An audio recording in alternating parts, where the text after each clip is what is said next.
Vers minuit 30, le dimanche 23 juin 1991, à la fin de son service, Charles Holden s'arrête dans un Hardee's à Harrington, Delaware.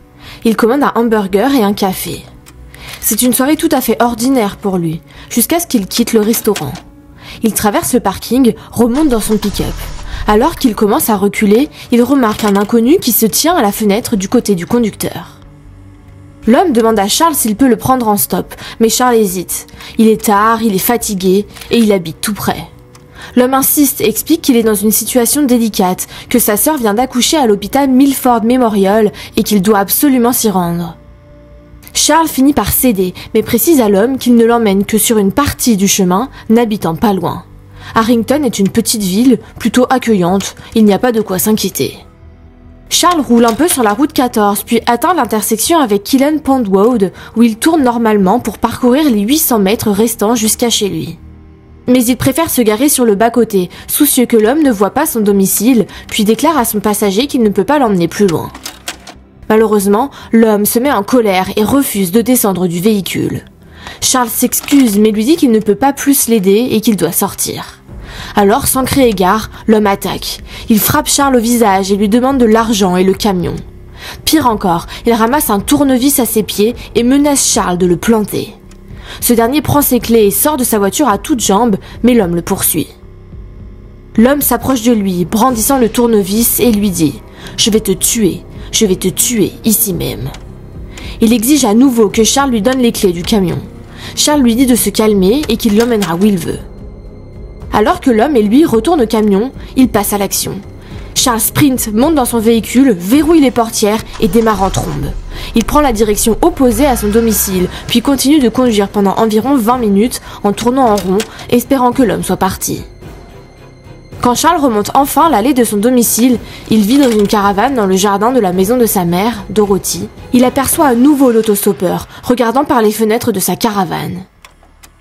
Ne voulant plus interagir avec cet homme, Charles ressort de son allée et se dirige vers la cabine téléphonique la plus proche pour appeler la police.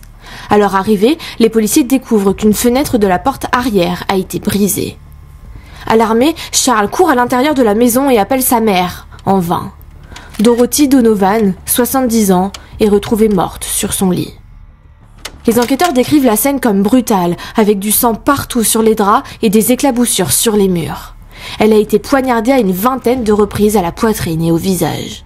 Le rapport du médecin légiste décrit des blessures profondes sur le torse et une longue coupure ondulée sur toute la joue, ce qui signifie que le meurtrier a réellement voulu s'assurer de sa mort en faisant plus que le nécessaire pour la tuer.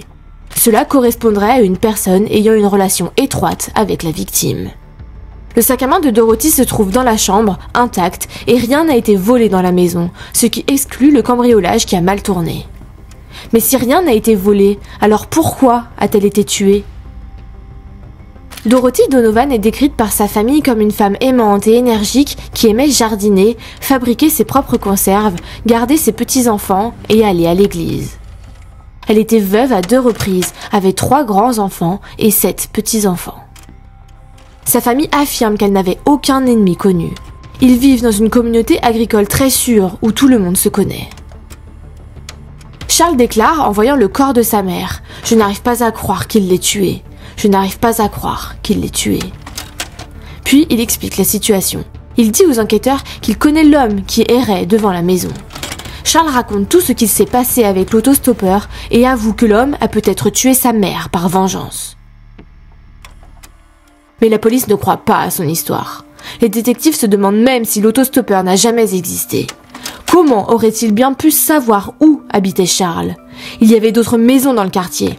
Pour rejoindre la maison de Charles et Dorothy depuis l'endroit où il a été déposé, l'autostoppeur aurait dû marcher 800 mètres et tourner au bon endroit.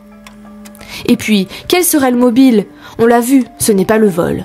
Alors les enquêteurs se demandent pourquoi cet autostoppeur aurait choisi cette maison et pourquoi il aurait tué la personne qui s'y trouvait. Évidemment, les policiers ont plutôt leur petite idée. Pour eux, le meurtrier, c'est Charles. Ils ne croient pas du tout à son histoire. Pour eux, les événements décrits ne semblent pas logiques. You're telling us about a black male who assaulted you at the intersection, and then minutes later, murdered your mother. That's what you're trying to get us to believe. And I'm saying it's just not logical. I don't think it's physically possible for that black man to get from that intersection to your house, kill your mother in the time it takes you to ride from the intersection to your house. It's just not possible, Charles. It's not believable. En plus, les enquêteurs découvrent une police d'assurance décès accidentel dont Charles était le bénéficiaire. Et pour enfoncer le clou, il s'avère que Charles rencontrait des difficultés financières. Il a des dettes agricoles. Alors la théorie des policiers ne semble pas si invraisemblable. Après tout, on a déjà vu des gens tuer des innocents pour moins que ça. An idiot would believe that story. Not me, an experienced policeman. An idiot wouldn't believe that story. Charles n'a pas de casier judiciaire et refuse de se soumettre au polygraphe, ce qui conforte les policiers dans leur hypothèse, car ils pensent qu'il a quelque chose à cacher. Yes, I am. We wouldn't come in here and say this to. I mean, we just wouldn't do it if we believed that it happened any other way. No, I did not. And we have proof. Les enquêteurs ont trouvé une empreinte palmaire ensanglantée sur la rampe de l'escalier qui ne pouvait être laissée que par le tueur, l'agression ayant eu lieu dans la chambre. Forcément, l'empreinte de Charles est comparée et le résultat laisse les enquêteurs sans voix. Ça ne correspond pas. Mais les enquêteurs sont braqués. Ils pensent maintenant qu'il a dû engager quelqu'un pour tuer sa mère et toucher l'assurance vie. Après tout, ça aussi, ça s'est déjà vu. Les détectives se rendent au restaurant où Charles a mangé son hamburger pour questionner des témoins. Et certains déclarent avoir vu un homme traverser le parking à la recherche de quelqu'un pour l'emmener. D'autres affirment avoir vu cet individu monter dans le camion avec Charles. L'histoire de l'autostoppeur semble bien réelle donc. Les enquêteurs demandent à Charles de le décrire pour réaliser un croquis, puis dressent une liste de photos de criminels connus du quartier correspondant à la description. Le meurtrier de Dorothy est décrit comme étant un homme noir, âgé d'une vingtaine ou d'une trentaine d'années. Il mesure environ 1,80 m et pèse environ 90 kg, il est de corpulence mince. Le soir du meurtre, il portait un pantalon de ville marron, une chemise à carreaux marron et de grosses lunettes foncées à la monture en plastique. Les enquêteurs pensent que le tueur était peut-être de passage dans la région et qu'il se trouve actuellement dans une autre partie du pays. Ils ne pensent pas qu'ils connaissaient Dorothy ou Charles, ni qu'ils étaient de la même famille. Lorsque cette liste est présentée à Charles et aux témoins du fast-food, ils désignent tous le même homme. Les enquêteurs pensent alors avoir trouvé l'auteur du crime. Ils le localisent à son domicile de Harrington, dans la même ville que Charles et Dorothy. Mais en le voyant, ils comprennent qu'il n'est pas l'auteur du crime, car il porte une barbe fournie, contrairement à l'agresseur qui était rasé de près. Retour à la case départ. De toute façon, même après que le récit de Charles ait été corroboré par des témoins, les enquêteurs continuent de croire qu'il est impliqué d'une manière ou d'une autre, car sa version semble invraisemblable. Et puis, l'équipe du FBI relève plusieurs éléments étranges concernant le meurtre, à commencer par l'isolement de la maison de Dorothy, qui n'est pas facilement accessible.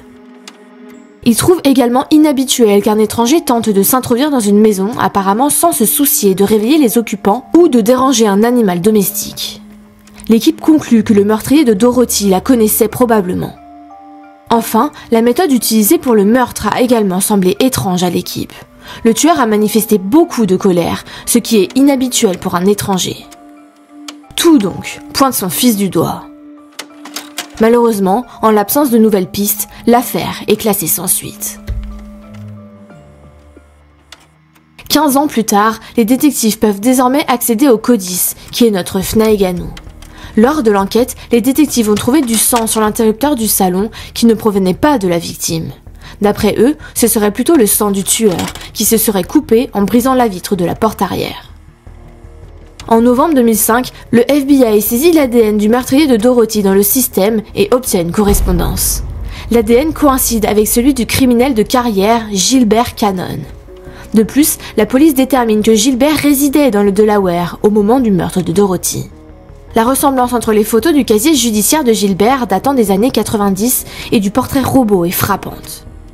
Après 2 mois et demi de recherche, les enquêteurs le localisent chez sa petite amie, à seulement 65 km de chez Dorothy, et l'arrêtent le 18 janvier 2006. Bien entendu, une fois interrogé, Gilbert nie toute implication dans le meurtre.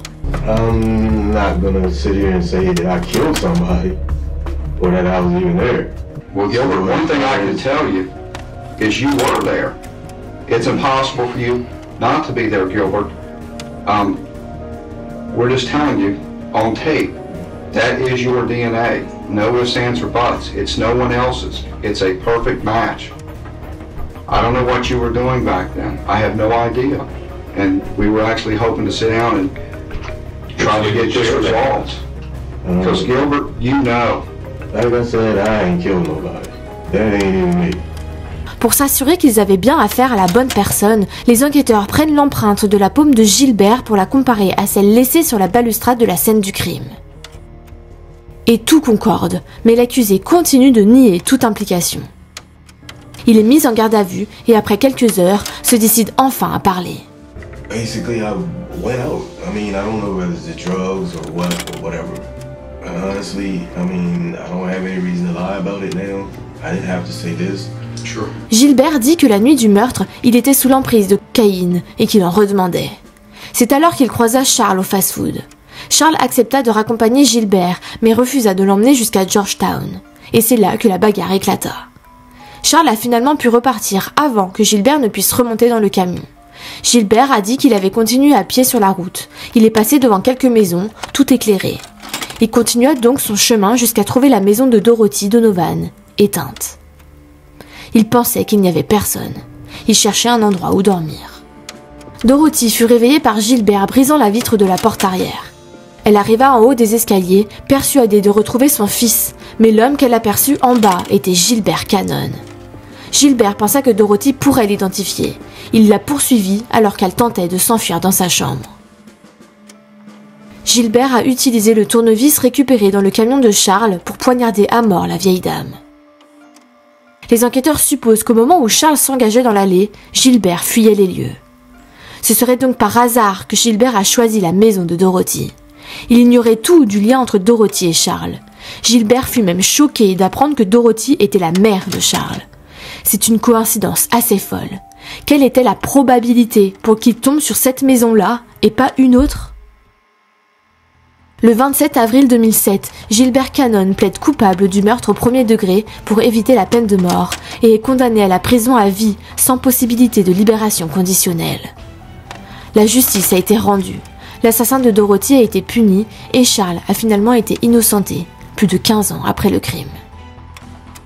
Si cet épisode vous a plu, abonnez-vous!